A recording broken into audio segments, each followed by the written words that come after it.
ধন্যবাদ সামাত আপনাকে। এর আগের ঘন্টায় কিন্তু আমরা দেখানোর চেষ্টা করছি বিভাগের মধ্যে সবচেয়ে বড় হসপিটাল, সরকারি হসপিটাল চট্টগ্রাম মেডিকেল।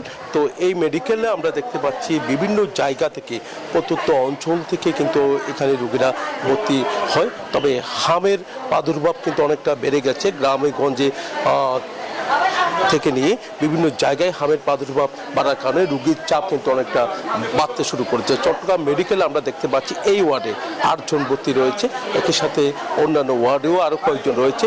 তবে চট্টগ্রাম মেডিকেল ছাড়াও কিন্তু যারা হসপিটাল রয়েছে চট্টগ্রামের সরকারি আরেকটি হাসপাতাল, সেখানেও কিন্তু ভর্তির সংখ্যা কিন্তু বাড়ছে বলে আমাদেরকে জানিয়েছেন চিকিৎসকরা।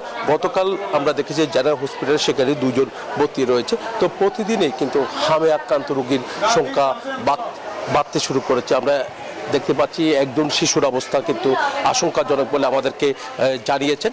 তো তাকে আইসিইউতে পাঠানোর জন্য কিন্তু চট্টগ্রাম মেডিকেলে যারা দায়িত্বরত আছেন তারা চেষ্টা করছেন। চট্টগ্রাম মেডিকেলের আইসিইউতে তাদেরকে এই শিশুটিকে আরও উন্নত চিকিৎসার জন্য নিয়ে যাওয়া হচ্ছে। এই শিশুটি নিউমোনিয়া থেকে শুরু করে নিউমোনিয়ার পর কিন্তু হামে আক্রান্ত হয়েছে বলে আমরা জানতে পেরেছি। তো তাকে নিয়ে যাওয়া হচ্ছে আইসিইউতে, সেখানে উন্নত চিকিৎসা দিয়ে শিশুটির যে এখন অনেকটা বিভিন্ন সমস্যার মধ্যে আছে সেটি কিন্তু শঙ্কামুক্ত করার জন্য চিকিৎসকরা চেষ্টা করছেন।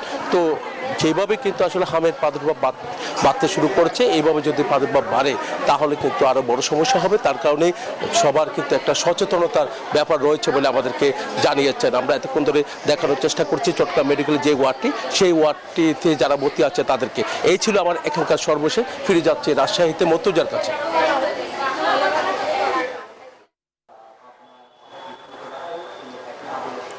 জয়, সারা দেশের মতো রাজশাহীতে হামের প্রাদুর্ভাব অনেক বেড়েছে। রাজশাহীতে যে রাজশাহী মেডিকেল কলেজ হাসপাতাল, এখানে গত 24 ঘন্টায় 34 জন শিশু রোগী হামের উপসর্গ নিয়ে ভর্তি হয়েছেন। আর এই হাসপাতালটিতে এখনো হামের উপসর্গ নিয়ে চিকিৎসাধীন রয়েছেন 93 জন শিশু রোগী। রাজশাহী মেডিকেল কলেজ হাসপাতালে প্রচুর পরিমাণ হামের উপসর্গ নিয়ে শিশুরা চিকিৎসা নিতে আসলেও এখনো আইসোলেশন ওয়ার্ড করা সম্ভব হয়নি, যে কারণে সাধারণ যে শিশু রোগীরা রয়েছে তাদের সাথে রেখেই কিন্তু চিকিৎসা দেওয়া হচ্ছে হাম আক্রান্তদের।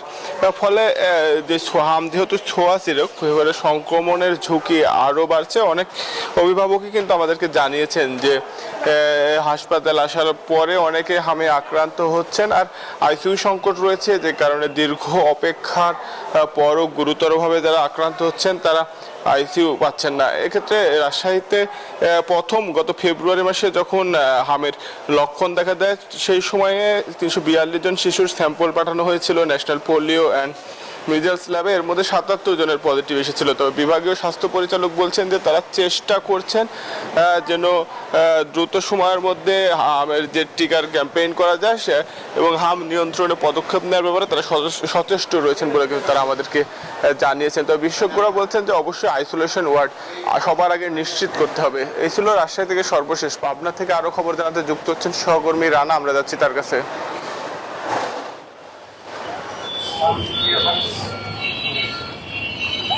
ধন্যবাদ মর্তুজা। আমরা এতক্ষণ রাজশাহী এবং চট্টগ্রামের কথা জানছিলাম। পাবনায় আমি সকালে প্রথম সংবাদে আমি পাবনা জেনারেল হাসপাতাল থেকে জানিয়েছি সেখানকার অবস্থা, এবং পাবনা জেনারেল হাসপাতালে গত 24 ঘন্টায় মোট 6 জন শিশু হাম আক্রান্ত হয়ে ভর্তি হয়েছেন, এবং পাবনা জেনারেল হাসপাতালের ওয়ার্ডে মোট 25 জন হাম আক্রান্ত শিশু রোগীর চিকিৎসা চলছে। আমি এখন অবস্থান করছি পাবনা সিভিল সার্জন অফিসে। জেলার 9টি উপজেলার সমস্ত স্বাস্থ্য কেন্দ্রগুলোর তথ্য এই সিভিল সার্জন অফিসে আছে। সিভিল সার্জন আবুল কালাম আজাদ যেটা আমাকে জানিয়েছেন, পাবনা 9টি উপজেলার মধ্যে পাবনা সদরের বাইরে শুধুমাত্র ঈশ্বরদীতে 1 জন এবং ফরিদপুর উপজেলায় 1 জন হাম আক্রান্ত শিশুর হাসপাতালে ভর্তির তথ্য জানা গেছে। তবে এখন পর্যন্ত পাবনা জেলায় কোনো রোগীর মৃত্যু ঘটেনি বা খুব আশঙ্কাজনক অবস্থায় কেউ যায়নি। যারা আছেন তারা চিকিৎসা নিচ্ছেন, এবং প্রতিদিনই 3 জন 4 জন করে রোগী এখান থেকে সুস্থ হয়ে বাসায় ফিরে যাচ্ছেন বলে এমনটি জানিয়েছেন আমাকে পাবনা জেনারেল হাসপাতালের সহকারী পরিচালক রফিকুল হাসান। পাবনা জেনারেল হাসপাতালের বেডের তুলনায় শিশু রোগীর সংখ্যা অনেক বেশি হয়।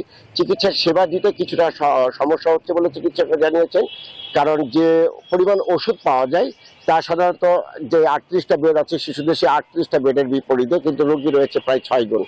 আমি কথা বলেছি এখানকার টিকা সহকারীর সাথে, তিনি যেটা জানিয়েছেন যে টিকার এই টিকা বাইরে পাওয়ার কোনো সম্ভাবনা নাই, সরকারিভাবে যে টিকা পাওয়া যায় সেটা দিলে রোগীরা ভালো হয়ে যাবে, এবং এটার প্রতি তিনি আকর্ষণ জানিয়েছেন। এই ছিল পাবনা থেকে আমার সর্বশেষ তথ্য। আমের ফিরে যাচ্ছি স্টুডিওতে, আসিফ সামাদ। 200-র বেশি সার্ভিস ও ফিচারে লেনদেনের সব বিকাশ অ্যাপে সম্ভব।